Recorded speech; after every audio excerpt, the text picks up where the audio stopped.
no meu canal do YouTube e também aqui no Instagram, tá? Depois ela vai ficar salva no YouTube, né? Ok? Muito bem, a ideia, então, é nesse desafio 2, dia 2, né? A gente conversar um pouquinho sobre a leitura, né? Na verdade, a gente conversar um pouquinho sobre os benefícios da leitura no sentido de tentar tornar isso um hábito na nossa vida. Geralmente, a gente não tem tempo de ler, mas, na verdade, a gente tem que criar esse hábito, né? Torná-lo constante na nossa vida, porque a partir daí a gente vai conseguir sentir efetivamente os benefícios que a leitura traz, né, na nossa vida. Bom, para isso, a ideia é conversar um pouco, sem tomar muito tempo, sobre um livro. O livro que eu escolhi, e aí a gente fez uma live ontem, é esse aqui, chama-se A Geração Ansiosa, do Jonathan Haidt, tá? Como a infância hiperconectada está causando uma epidemia de transtornos mentais, né? A gente, então, leu ontem e conversamos um pouquinho sobre a introdução desse livro, e agora, como vocês podem ver aqui, a gente vai para a parte 1. A primeira parte, onde ele destaca para a gente, chama-se A Onda Gigante, e aí ele traz como título do capítulo 1, o aumento repentino do sofrimento. Então, já vai pensando aí, o que será que esse autor trata aí de como o aumento repentino do sofrimento? O que será isso? Vamos lá, então. Bom, quando converso com pais de adolescentes, o assunto muitas vezes gira em torno dos smartphones, redes sociais e jogos online. As histórias tendem a recair em alguns padrões comuns, como conflito constante. Pais tentam estabelecer regras e limites, porém são tantos os dispositivos, tantas as discussões sobre por que determinadas regras precisam ser flexibilizadas e tantas as maneiras de contorná-las que a vida familiar passa a ser dominada por discordâncias quanto ao uso da tecnologia. E aí, você concorda com esse ponto? Né? Tem um certo desconforto na sua família sobre isso, sobre o tempo de uso, como usar tanta tecnologia assim? Escreve para a gente aí. Manter rituais familiares e conexões humanas básicas pode ser como tentar resistir a uma onda gigante, capaz de levar consigo tanto pais quanto filhos. É uma onda, né? É um desafio, na verdade, né? As questões da maioria dos pais com quem converso não se concentram em um transtorno mental diagnosticado. O que há é uma preocupação constante de que o que está acontecendo não é natural. E os filhos estão perdendo alguma coisa, na verdade quase tudo, por causa das intermináveis horas que passam na internet. Muito tempo na internet, né? Você já pegou seu celular aí na parte de relatório, de uso, e viu quanto tempo por dia ou por semana você fica conectado no seu celular? Ele discrimina também o aplicativo, o tempo respectivo de cada aplicativo. É legal você ter atenção nesse ponto, né? Você se vigiar nesse ponto, tá? Escreve para mim se você já fez isso, né? Às vezes, no entanto, as histórias são mais pesadas. Alguns pais sentem que perderam os filhos. Em Boston, certa mãe me contou dos esforços dela e do marido para manter Emily, sua filha de 14 anos, longe do Instagram, cujos efeitos nocivos sobre ela já eram visíveis. Para controlar o acesso da menina à rede social, experimentaram programas que monitoravam e limitavam o uso dos aplicativos no celular, o que fez da vida familiar uma disputa constante. Emily sempre encontrava uma maneira de burlar as restrições. Em um momento de crise, chegou a pegar o celular da mãe, desativar o software de monitoramento e, o que foi mais perturbador, ameaçou se matar se os pais voltassem a ativá-lo. A mãe dela me disse: parece que o único meio de tirar as redes sociais e o smartphone da vida dela é nos mudarmos para uma ilha deserta. Todo verão, Emily passa 6 semanas em um acampamento sem celulares e eletrônicos de maneira geral. Sempre que vamos buscá-la, ela parece ter voltado ao normal. Mas assim que retoma o uso do celular, a inquietação, o mau humor voltam, né? Olha aí, ó. Vê se você reconhece alguém, né?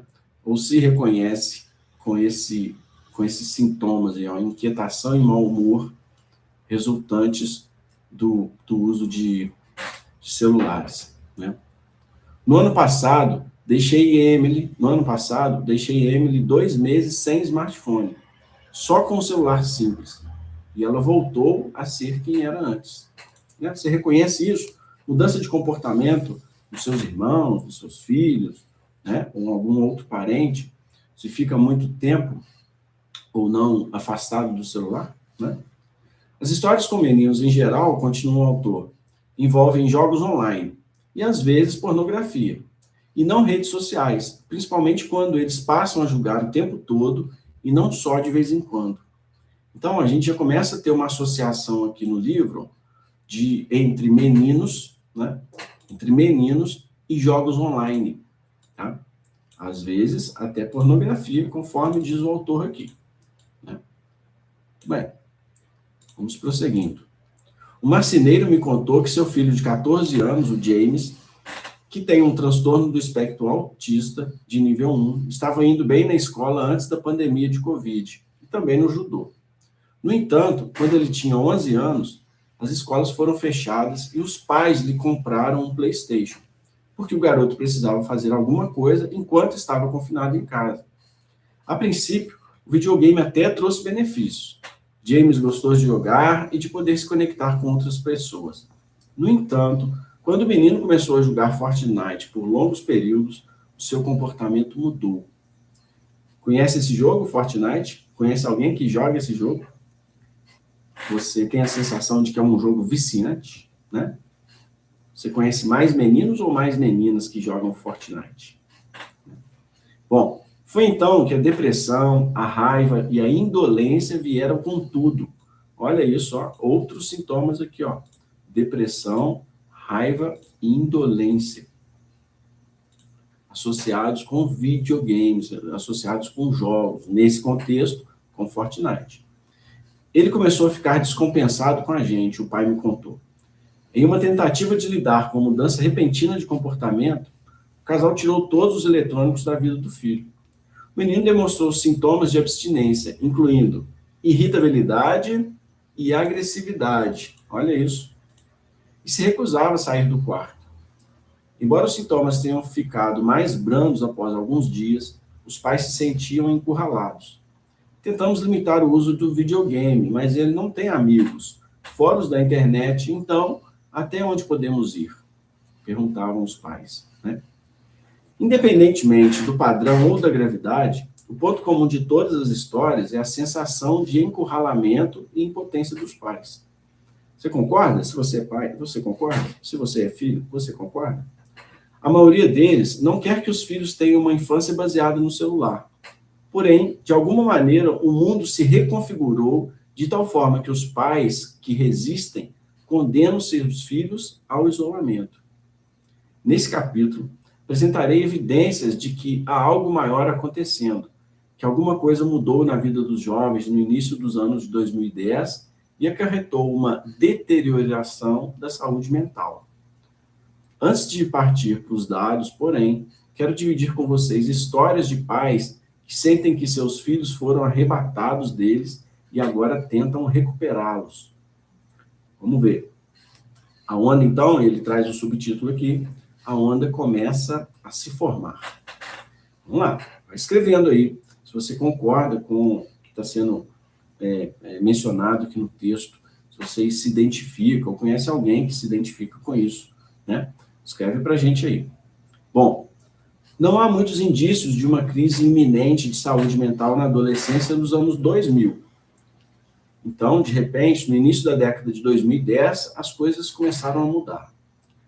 Cada caso de transtorno mental tem muitas causas, sempre com uma combinação complexa de genes, experiências na infância e fatores sociológicos. Olha isso, ó.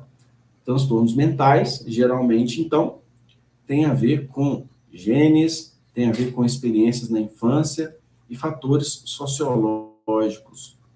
né? Eu vou destacar essas palavrinhas aqui no meu texto, né? E é justamente esse contexto que a gente conversa um pouquinho na disciplina de farmacologia, né? Na faculdade, quando a gente fala lá, terceiro período, quando fala em fármacos que tratam transtornos mentais, né?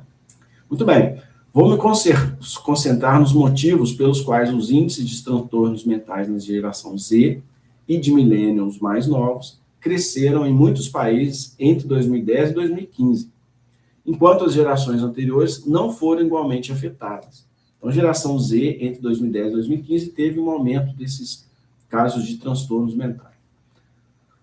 Por que houve um aumento internacional sincronizado nos índices de ansiedade e depressão entre adolescentes? Você sabe a resposta? Né? Vamos ver? Greg e eu terminamos de escrever o livro chamado A Superproteção da Mente Americana, no início de 2018. A figura 1, baseada em um gráfico incluído nesse livro, com dados de 2016, foi atualizada para mostrar o que aconteceu desde então. Todo ano, o governo americano conduz uma pesquisa com adolescentes, perguntando questões relacionadas ao uso de drogas e saúde mental. Por exemplo, você já passou um longo período sentindo tristeza, vazio ou depressão? Ou então, perdeu o interesse pelas coisas de que costumava gostar? Considera-se altamente provável que aqueles que respondem sim a mais de 5 das 9 perguntas sobre os sintomas da depressão grave tenham passado por um episódio depressivo maior no ano anterior. Observa-se um aumento repentino e bastante significativo de episódios iniciados por volta de 2012. Na figura 1.1 e na maioria dos gráficos a seguir, acrescentei um sombreado entre 2010 e 2015 para que fique mais fácil visualizar se alguma coisa mudou ou não nesse período, que compreende o que chamo de grande reconfiguração.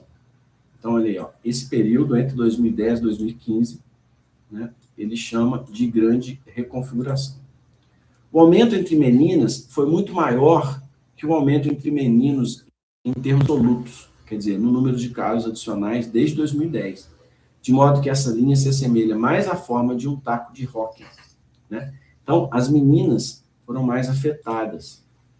No entanto, os meninos começam em um nível mais baixo que o das meninas, portanto, em termos relativos, a mudança percentual desde 2010, que sempre usarei como base, o aumento foi parecido em ambos os sexos, por volta de 150%.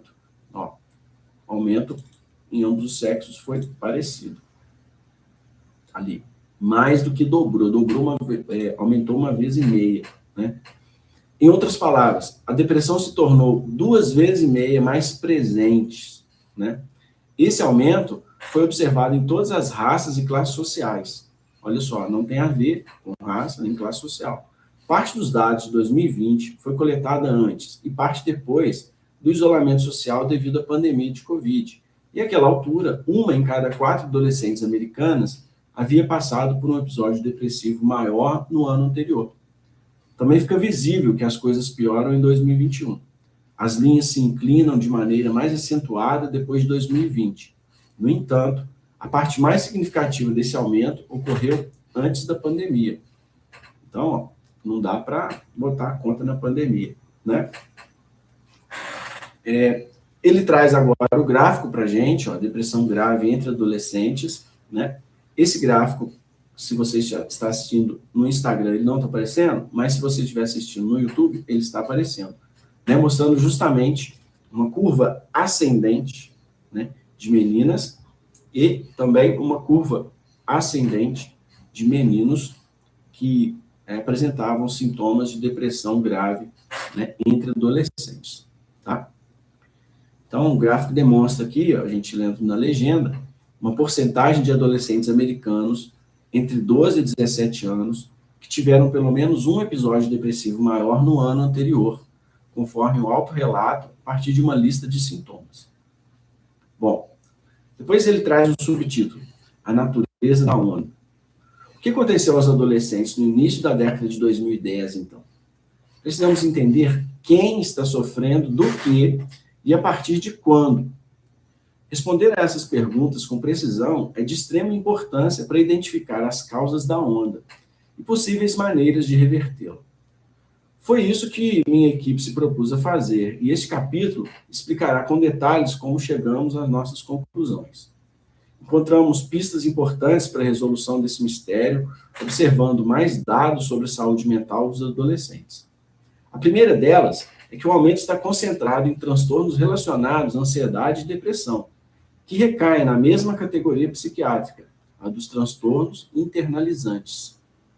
Então, ali, uma tendência maior em desenvolver transtornos internalizantes como ansiedade e depressão. Trata-se de transtornos nos quais a pessoa sente uma forte angústia e vivencia os sintomas internamente. Você reconhece isso? Quem tem um transtorno internalizante sente emoções como ansiedade, medo, tristeza e desesperança. Rumina as coisas, muitas vezes evita o envolvimento social. Você reconhece alguém do seu convívio, né, que tem esse tipo de comportamento? É esporádico ou é frequente, né?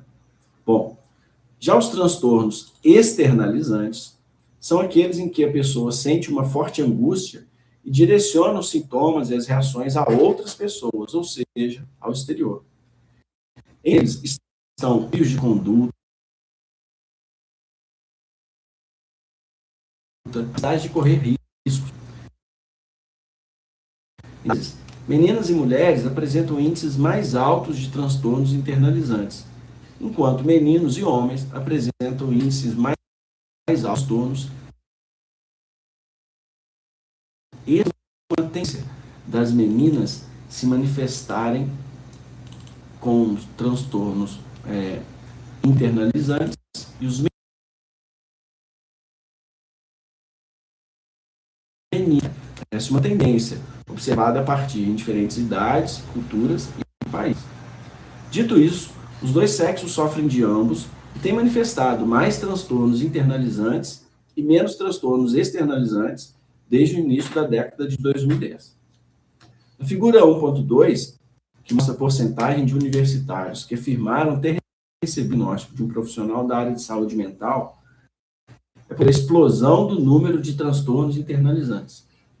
No YouTube, você consegue ver esse gráfico que eu vou mostrar já já. Os dados são de pesquisas padronizadas realizadas por universidades americanas e reunidos pela Associação Americana de Saúde Universitária. As linhas que indicam depressão e ansiedade já partem de um nível muito mais alto que as de outros diagnósticos. Então, sofrem um aumento maior que as outras em termos tanto relativos quanto absolutos. Quase todos os aumentos nos índices de transtornos mentais em campo universitário decorrem do aumento dos índices e ou depressão.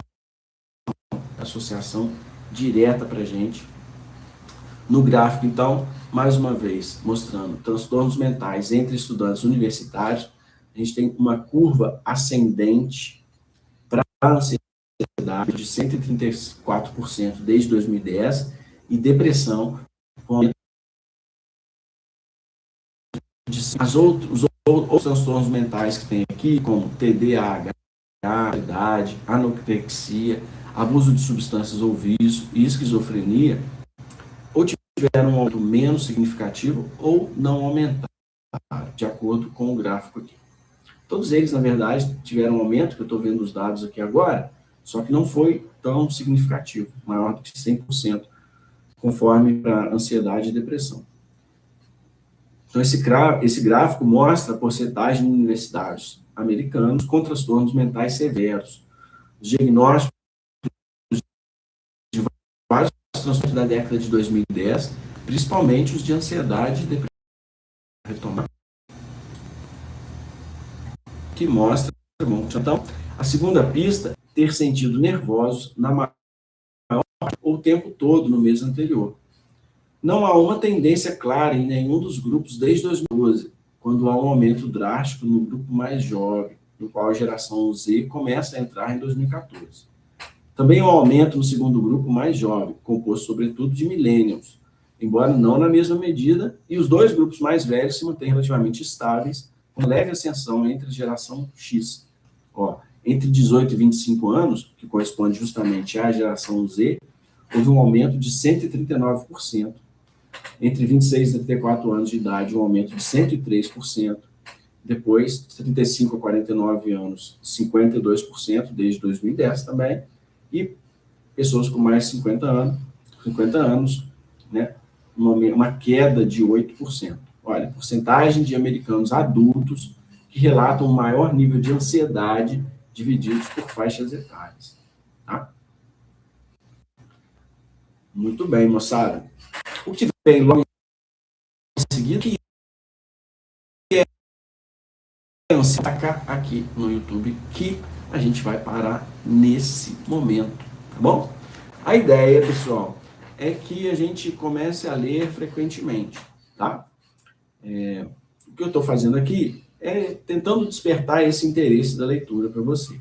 Então, nesse tempinho que a gente ficou aqui, a gente não ficou arrastando para cima, kkkk, ficou sorrindo, a gente parou um pouquinho para poder pensar sobre alguns problemas, né, do dia a dia, que é o que está trazendo esse livro aqui, fazer a gente pensar sobre essa geração hiperconectada, né, que na verdade estamos todos, né, não é só a geração Z, é um estilo de vida atualmente a gente ficar sempre dependente dos eletrônicos, ok?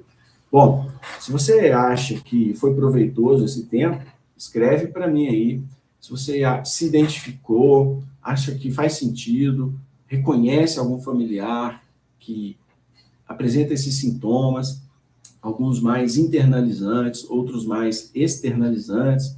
Se você conhece mais homens ou mais mulheres assim, tá vendo? São muitas discussões que podem trazer conhecimento para a gente. Beleza? A gente, então, encerra por aqui. Ontem eu empolguei, ontem eu fiquei 1 hora com vocês aqui na live, ali na introdução, né? Eu tenho que me vigiar, eu fiquei de olho aqui no cronômetro, né? No relógio aqui, para a gente encerrar. Até porque hoje é terça-feira, amanhã cedo tem aulinhas para todos nós, tem trabalhos, e aí, então, a gente agora tem que sair da rede social, já apagar as luzes, fazer a organização do sono, preparar o organismo para dormir, né? Para começar a produzir para induzir o sono, o AD que foi acumulado ao longo